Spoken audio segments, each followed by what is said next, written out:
Une seule certitude, le jeu du chat et de la souris va prendre fin ce soir. La Ligue des Champions foulera Marcel Picaud pour la première fois la saison prochaine, où retrouvera le Vélodrome où se sont écrites certaines de ses plus belles pages. À 20h45, c'est le coup d'envoi, Nancy est 3e, Marseille 4e. 20h52, première bascule.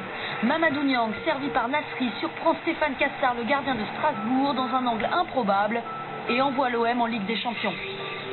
Une poignée de secondes plus tard, à quelques centaines de kilomètres face à Rennes, Chris Malonga lui renvoie l'appareil sur un centre d'Issardia. 20h53, deuxième bascule. Nancy conserve son point d'avance sur Marseille et son destin chez les Grands d'Europe. Au Vélodrome, les Strasbourgeois viennent en aide à leurs voisins lorrains.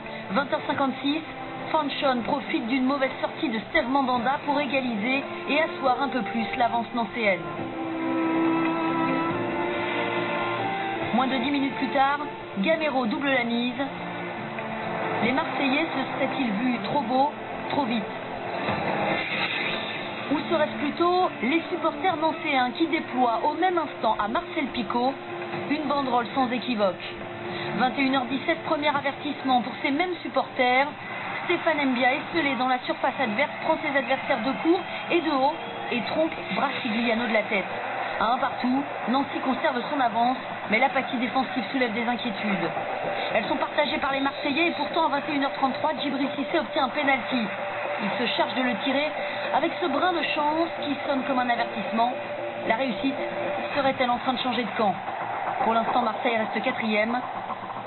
Un instant de courte durée, 21h35, troisième bascule. Samir Nasri sort de son jeu tout en finesse et catapulte Marseille vers les sommets sous les louanges d'un Vélodrome extatique. Le temps suspend son vol à Marseille.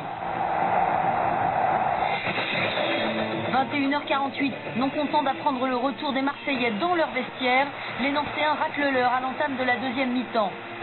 Pagis reprend un centre de Chérou, Rennes prend l'avantage 2-1. Nancy commence à tanguer dangereusement, mais s'accroche au bastingage. 21h55, soit 7 minutes plus tard, Jonathan Brison et André Louis de la Tête maintiennent la SNL à la surface. De partout, Pablo Correa ne tient plus en place, la guerre des nerfs a commencé. Et Nancy va craquer le premier. Pagis, encore lui, froid comme un glaçon, conclut une offensive amorcée par Briand.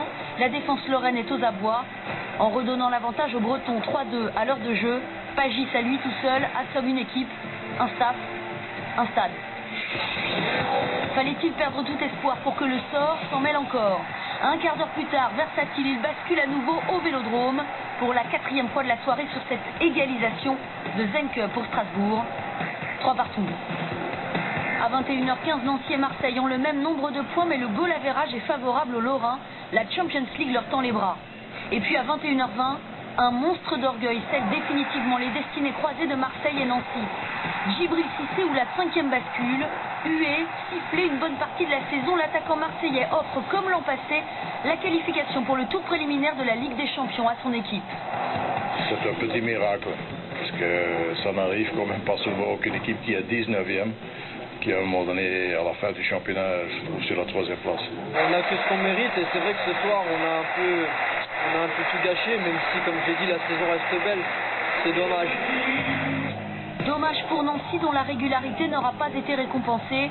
Miraculeux pour Marseille et pour Éric Guéret qui a redonné un souffle et une âme à son équipe.